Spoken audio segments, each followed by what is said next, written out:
ذرا تصور کریں کہ قیامت کے دن آپ اپنی باری کا انتظار کر رہے ہوں گے اور اس کشمکش میں مبتلا ہوں گے کہ پتہ نہیں اللہ تعالیٰ آپ کے ساتھ کیا معاملہ فرماتا ہے، پتہ نہیں آپ کا نیکیوں کا وزن زیادہ ہوتا ہے یا گناہوں کا پلڑا بھاری ہو جاتا ہے۔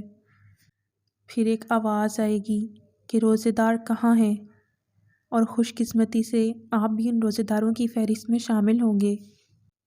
پھر تمام روزے داروں کو کھڑا کیا جائے گا اور جنت کا ایک دروازہ جس کا نام ریان ہے کھول دیا جائے گا، اور روزے داروں سے کہا جائے گا کہ تم اس دروازے سے گزر جاؤ، اور جب سب روزے دار اس دروازے میں داخل ہو جائیں گے تو اس کے بعد وہ دروازہ ہمیشہ کے لیے بند کر دیا جائے گا، پھر دوبارہ اس دروازے کو کبھی نہیں کھولا جائے گا۔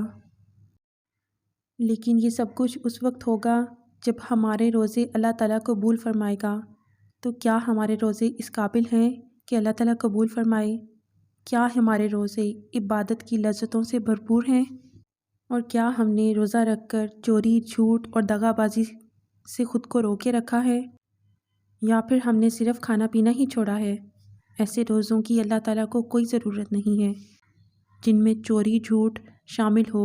اب تو گنتی کے چند دن ہی باقی ہیں، برائے مہربانی خود کو سدھاریں اور اپنا زیادہ سے زیادہ وقت اللہ تعالیٰ کی عبادت میں گزاریں، اور رات کو بھی قرآن پاک کی تلاوت کریں اور ہر وہ عبادت کریں جو آپ پورا رمضان نہیں کر سکے ہیں، اور لیلۃ القدر کو تلاش کریں اور بہت ساری دعائیں مانگیں، اور ہمیں بھی اپنی دعاؤں میں یاد رکھیں۔ اور یہ ویڈیو زیادہ سے زیادہ شیئر کریں تاکہ ان لوگوں تک بھی پہنچ جائے جو ابھی بھی غفلت کی نیند میں سوئے ہوئے ہیں۔